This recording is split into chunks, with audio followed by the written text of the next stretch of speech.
So, His Excellency John Mahama presented a State of the Nation's address yesterday, as required by the Article 67 of Ghana's Constitution.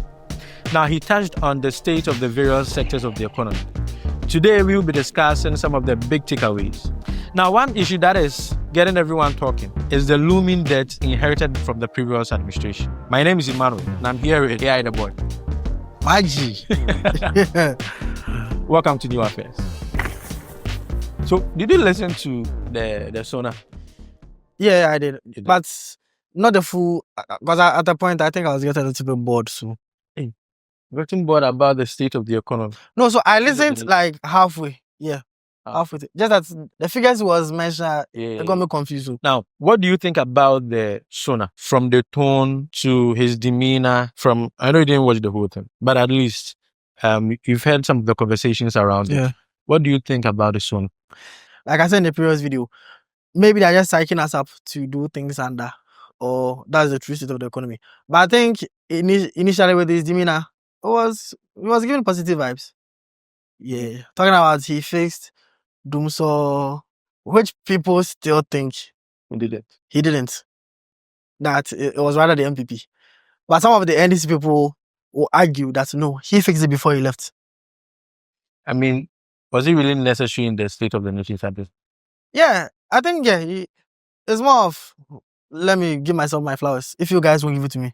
I know what he was trying to do is this. He started the conversation from the state of the economy nation. now. Yeah. And then he compared it to his first term, compared it to what he left for the Nanado administration, Yeah. and then what he has taken over now. Well, I don't think it was really necessary to bring in the Doomsaw part. No, so you see, since you resumed power, there's been a lot of like power outages. Yeah, and people are saying, "Hey, he's back again with. Is he back again with it?" Yeah, so he wants to let you guys know. No, I fixed it first time, and so I can fix it again. Now, people are saying the message that the State of the Nation address carried is a message of hope. Yeah. Do you actually side with them on that? Yeah, a little. Where is the hope coming from? That he's done it before. He can do it. He can do it again. And I think at the point he was saying there will be so many sacrifices this year for the betterment of the country in the coming years. So I think people can hold on to that at least if things get hard this year, he said it's for the betterment. So at the long run, things will get better. So I actually believe that the state of the nation, although yes, I side with the people saying it was a message of hope. He stated the problems. Yeah. He gave us a clear picture of what the nation is going through at the moment, economy-wise. I agree with that. But in a way, I think it's the hope that kills.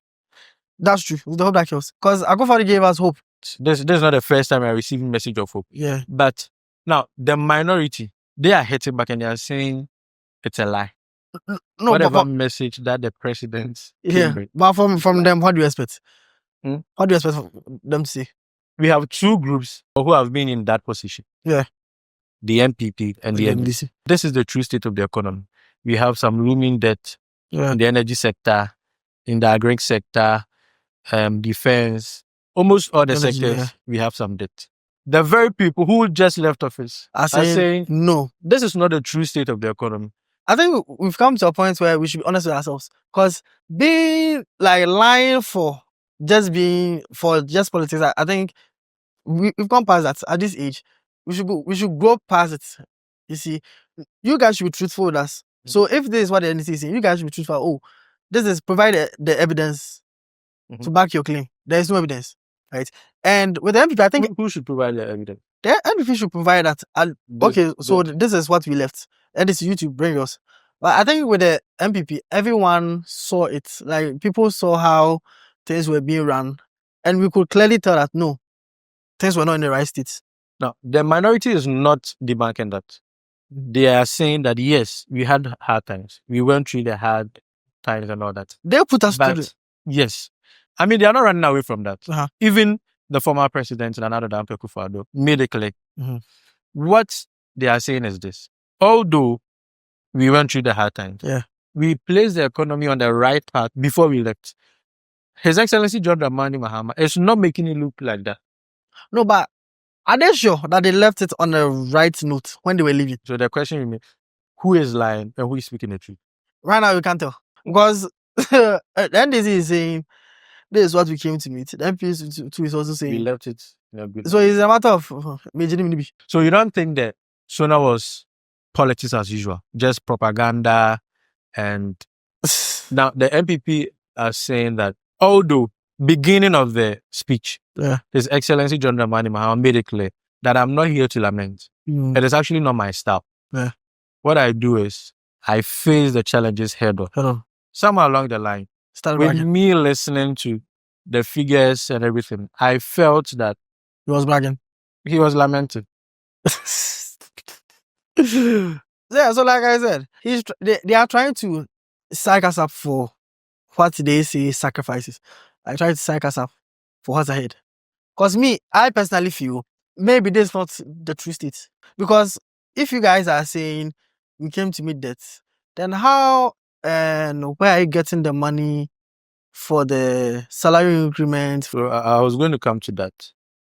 But before we get to that, now at the end of the speech, at the end of the address, the minority leader made a statement.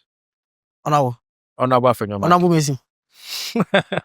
So what he said was this: in 2013, His Excellency John Mahama came in and gave the nation's address. Yeah. And that time he made a complaint that we are done with the meat. Stuff the bones. And right now we are left with just the bones. So in a way, what I got from what he said was he was trying to put across the message that this is who our president is. He's always complaining. Yeah. To the extent that even moving away from your own government to the second term, you're still complaining. You are complaining. So if today you are complaining, this is who you are. Yeah. You always complain. Looking at that and the fact that before he made a speech, he made it clear that I'm not the one to complain. Yeah. So who is to complain? Mm-hmm. So who is to complain then? I mean, we had the MPPs, the former administration, we had them complaining every day. In the first term, they said Mahama was the cause to blame. Mm-hmm. In their second term, they had COVID and Russian war to blame. So the thing is, he is trying to run away from the fact that I do not complain. But I do not try to find but someone to blame. I think maybe he didn't realize, because if you are saying another one to complain, then why are you saying you came to meet death? I mean, that's the state of the nation, Abby. No, so if you are not to complain, then don't say anything about I came to meet a ruined economy. Face it head on. Tell us, I'm going to do this. Don't complain, because if immediately he starts making those statements that we came to meet death here, you are complaining. In his speech, after giving us all the debts that were accumulated by the previous administration, and I think it's almost in every sector. Yeah. Every sector. We have some debt there. Yeah. After saying all this, cocoa sector, debt, energy sector, education, defense, education. After stating all that, we saw him making a number of promises. I think it looks like our politicians like promises too much. Yeah, they make promises that is beyond reach. Mm-hmm. Example, in the past administration, the former minister, I think I forgot his name. I think is it Honorable Pius. He went to his constituency, and he was campaigning. Was like, what person manu tu kwanya, won't talk about mame. Yeah, we got 2026 World Cup. Australia cried the Nipa koi. And that Australia thing became a scandal because they took people there. They took people as journalists. Meanwhile, they were not journalists. Mm-hmm. They get a journalist like on accreditation. They're journalists. So when they got there, then the authorities found out that no, these people are not journalists, and they brought them back. It became a scandal, and you are back to the constituency campaigning that vote for me, and I'll take your children to US for the World Cup. He's like, we don't but you see, stuff like this, I don't know why they keep doing it. It's like politics is so much ingrained in us. After everything that you said about the economy is in crisis. It's in crisis, yes. We are in trouble. So why make these huge promises? And the number of promises he has made, he has just 4 years. Yeah. And I think I agree with the fact that whatever he said will help the country and is needed. Mm-hmm. But looking at the state of the economy, looking at the resources we have, I'm very sure that the funding for all these projects or the revenue mobilization factors that they will use will come in the budget. Yeah. That's why he didn't state anything about. But even looking at that, looking at our economy now, Mm-hmm. and the number of promises that he has made. He has made. I don't know where, and it's been rumored that e-levy and betting tax. E-levy will be taken off. Yeah, betting tax will be taken off. Rumored, which we can we wait to see on the 11th of March. It cannot be rumored. It shouldn't be, because they made it very clear. It was a campaign promise. Yes. So I don't want to use the word rumored. It was a campaign promise. No, okay, so it's a campaign promise, but how many promises have they made that they didn't deliver? Wait. A lot of people voted for them because of that. Yes. If they do not, I mean, that would be a very bad indication. Right in the beginning of your administration, this is what I mean. But promising. No, but these people are saying the e-levy generates enough revenue. Who is saying that? The MPP said that. I mean, MPP is no more. That's why they were voted out. In a way, yeah. They have been voted out. A new administration is there. So if you guys are saying this is the state of the economy is in shambles, and you are taking off what is perceived as revenue mobilization, and you guys are taking it off, where and how do you guys expect to get the money? Or they'll go back to IMF? No, the MPP and NDC are just two. No. They are just twins. They are not twins. No, so it's more of who is the lesser evil. They had the men and they failed. No, we have the men and we will deliver. No. We're just 60 ministers. So now you're not in NDC. You're not in this member now. No. But what I'm saying is, MPP had their chance. Yeah, they did what they could. They did what they could. Okay. The deputy minority leader, Honorable Patricia Page, made it clear that the administration, they had their own challenges, but they did what they could. They did their very best. That is what they call their best. Ghanaians were not okay with their very best. Okay, so honestly, I know people might come for me for the best, but honestly, the first term of Akufo-Addo's administration was good. The first one was good, but I don't know why the second time he decided to do that, do what he did. Again, the argument of we had challenges, Russia-Ukraine war, COVID-19, everything. I think during Mahama's time, Mahama was complaining about something. I think I forgot what he was complaining about. It has affected the neighboring countries, so it has had an effect on our economy. And Baumia, in one of his lectures, was like, "How come this thing has skipped everywhere and it is Ghana that is affecting?" But I mean, whatever challenge that he said, it did not skip everybody. COVID-19 affected everyone globally. Russia-Ukraine war affected everyone. But the world has bounced back. But currently, they are still charging COVID levy. Even after COVID-19, they were charging COVID levy. When you pay for Spotify, you'll be charged COVID levy, NHIL, Get Fund, all in Spotify. Why? I mean, that's why they said they place the economy back on a path of growth. So what they're saying is, His Excellency John Mahama is saying, I'm going to put the economy back on a path of growth. Okay. They are saying they've already done that. And another argument from the minority is this. Within this short period, we've seen you achieve some things. You've paid some monies. You've increased some allowances, salaries and all that. Where did you get the budget? The money from, We left that budget. So if you are saying that the economy is in crisis and we did nothing to help the economy, how did you get it? Because the minority was always arguing that where the NDC is getting money for the domestic debt exchange program is from the buffers Akufo-Addo created. His Excellency has made it clear that he would not cancel free SHS. I am not surprised with this. He has made it very clear from the beginning, from the campaign time till now. That he wants. So another free SHS will be there. I think free SHS is something that it can be cancelled right now. Because if you do, the people can come at you. What do you mean by it can be? Are you saying in the future it can be cancelled? What? Are you saying in the future it can be cancelled? No, it can't be cancelled because it looks like it has become like a legacy project. Yes, I think it's now part of us. So I think right now what they should be doing is how to Make it better. make it better. Because honestly, Yeah, I said you would do. I was part of the first batch of FSHS. So you're a beneficiary. Yeah. How many are you guys? Oh, I don't know the number. The previous administration said the beneficiaries were more than 5 million. Yeah. And his analysis was saying it's just lesser. 3 million. And the camera panned to Honorable Educhungu. And he was saying no. It's not. Yeah, he was saying no. So my issue now is who is lying? Yeah, so I don't know our number, like the entire FSHS beneficiaries. But from so you see, people are complaining about food, accommodation and stuff. Mhm. I can only speak for the first batch.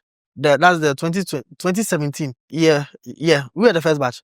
Honestly, when we went, things were good. Things were good. Things were good. Because I remember at a point, the diner master was telling the continuous student that you should thank us because it's because of us the first teachers that the food is coming regularly.